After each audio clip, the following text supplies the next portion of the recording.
बिहार में एक तरफ नौजवानों की मेहनत पर सॉल्वर गैंग का धंधा चल रहा है, तो दूसरी तरफ 35 साल से चले आ रहे चीनी घोटाले में आखिरकार सच्चाई सामने आई है। सोचिए, एक और शिक्षक बनकर नकली मजिस्ट्रेट परीक्षा में घुसा और सॉल्वर से शीट भरवा दी, तो दूसरी ओर वो अफसर जिन्होंने 1990 में सरकार की चीनी बेचकर जनता को लूटा, आज अदालत में दोषी ठहराए गए हैं। दोनों घटनाएं अलग हैं, लेकिन संदेश एक ही। बिहार में फर्जीवाड़ा बड़ा है और अब सिस्टम भी जाग रहा है।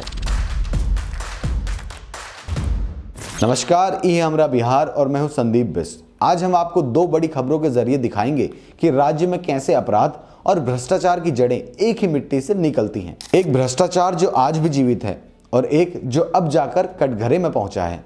पहली कहानी बिहार पुलिस भर्ती परीक्षा के सेंटर से, जहां नकली मजिस्ट्रेट बनकर सॉल्वर गैंग का मास्टरमाइंड पकड़ा गया, और दूसरी कहानी बेतिया के चीनी घोटाले की, जिसमें 35 साल बाद अदालत ने 6 अफसरों को दोषी ठहराया है। तो आइए शुरू करते हैं आज के बिहार का हकीकत भरा सफर। रोहतास जिला, बिहार पुलिस की परीक्षा का दिन। सैकड़ों परीक्षार्थी अपनी मेहनत आजमा रहे थे। डेहरी के कटार इलाके में स्थित डीएवी स्कूल परीक्षा केंद्र पर सब कुछ सामान्य चल रहा था। तभी वहां एक शख्स स्कॉर्पियो गाड़ी से उतरता है, जिसने गाड़ी पर जिला प्रशासन का नेम प्लेट लगा रखा था। कपड़ों से अधिकारी लग रहा था, हाव भाव से आत्मविश्वासी, हाथ में कागजात और मोबाइल। उसने खुद को मजिस्ट्रेट और पटना सचिवालय का सीनियर ट्रेजरी ऑफिसर बताया। वो अंदर पहुंचा और हॉल में काफी देर तक घूमता रहा। कोई नहीं समझ पाया कि असल में यह शख्स इस परीक्षा में सबसे बड़ा खेल करने वाला था। उसका नाम था अशोक कुमार सिंह, और हैरानी की बात यह है कि वो असली में कोई अधिकारी नहीं, बल्कि पटना के महेंद्र घाट में चलने वाले एक कोचिंग संस्थान में शिक्षक है। पुलिस की रिपोर्ट के मुताबिक अशोक सिंह ने पहले से पूरी तैयारी कर रखी थी। उसकी स्कॉर्पियो में पहले से 2 लोग बैठे थे, एक question solver expert Santosh Kumar और दूसरा ड्राइवर ललित कुमार। यह लोग परीक्षा देने वाले उम्मीदवारों की उत्तर पुस्तिका यानी OMR शीट को बाहर ले जाकर सॉल्व करने वाले थे। अशोक परीक्षा केंद्र के अंदर पहुंचा और एक परीक्षार्थी विकास कुमार को अपने साथ बाहर बुला लिया। उसे कार में लेकर गया और वहां बैठा सॉल्वर संतोष कुमार विकास की शीट भरने लगा। कुछ देर में OMR शीट तैयार करके उसे वापस एग्जाम हॉल भेज दिया गया, लेकिन तभी सेंटर सुपरवाइजर और मजिस्ट्रेट को इनकी हरकतों पर शक हुआ। उन्होंने तुरंत पूछताछ की और पूरा खेल सामने आ गया। जांच में पता चला कि अशोक कुमार सिंह का ID कार्ड भी फर्जी था।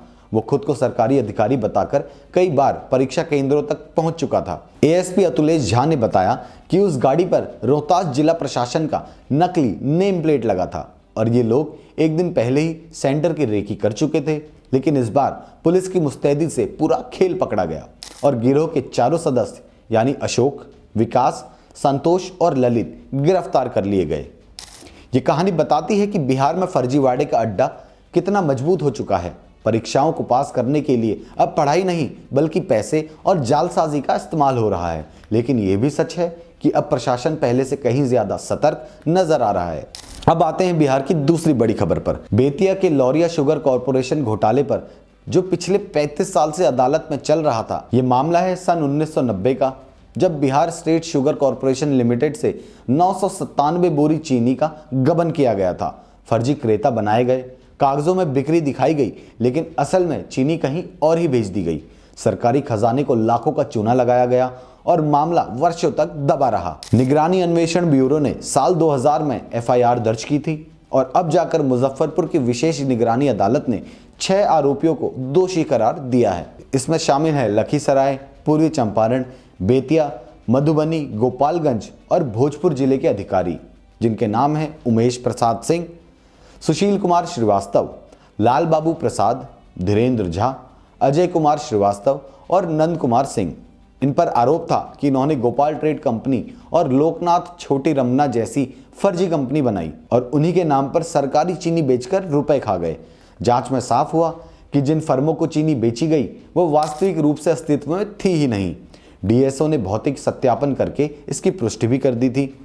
अब अदालत ने इस घोटाले को आपराधिक साजिश और सरकारी धन के दुरुपयोग का मामला मानते हुए इन सभी दोषियों को न्यायिक हिरासत में भेज दिया। 18 दिसंबर को सजा पर सुनवाई होगी। सोचिए, 1990 से लेकर 2025 तक, यानी पूरे 3 दशक लग गए इस न्याय में। लेकिन आखिरकार कोर्ट ने यह साबित किया कि चाहे देर हो, पर अंधेरा कायम नहीं रह सकता। बिहार में अब कानून की पकड़ देर से ही सही, लेकिन मजबूत होती दिख रही है। अब दोनों कहानियों से निकला सबक भी जान लेते हैं। देखिए, एक तरफ परीक्षा में घुसा नकली मजिस्ट्रेट जिसका मकसद था कुछ पैसों के लालच में एक अभ्यर्थी को पास कराना, और दूसरी तरफ वो अधिकारी जिन्होंने नौकरियां, चीनी, जनता और व्यवस्था सबको धोखा दिया। दोनों मामलों में एक चीज कॉमन है, भ्रष्टाचार का डीएनए। और जनता भी अब सवाल पूछ रही है। अब समय आ गया है कि हम सब मिलकर कहें बिहार को अब बदलना ही होगा, क्योंकि यह वही मिट्टी है जहां से सत्य, साहस और न्याय की परंपरा चली थी। तो दोस्तों, आज की ये दो कहानियां हमें एक गहरी सीख देती है, लेकिन जब सच्चाई सामने आती है तो सबसे मजबूत दीवारें भी टूट जाती हैं। बिहार में अब सिर्फ आरोप नहीं, जवाबदेही बढ़ रही है, और जब प्रशासन और जनता दोनों एक साथ खड़े हों तो अपराध कितना भी पुराना क्यों ना हो, अंत में हार जाएंगे। आप देख रहे हैं हमरा बिहार, जहां खबर सिर्फ बताई नहीं जाती, महसूस कराई जाती है। अगर आप चाहते हैं कि सच्चाई की आवाज़ हर बिहारी तक पहुंचे तो वीडियो को लाइक कीजिए, शेयर कीजिए और चैनल को सब्सक्राइब करना न भूलें। धन्यवाद।